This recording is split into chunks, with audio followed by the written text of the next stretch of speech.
Hello everyone, here I am with another quick tutorial. In this video, we are going to see how to add a background color on command prompt. Now just click on your search button and type command prompt.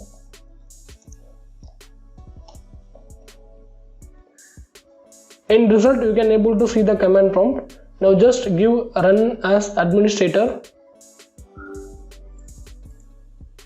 After your command prompt open, now just right click at top of the white area.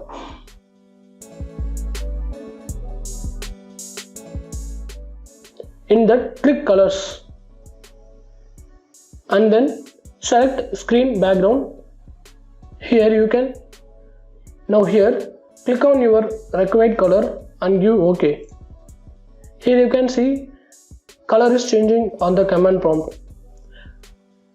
I hope this video is very useful for you. If you really like this video, do like, share, comment and subscribe.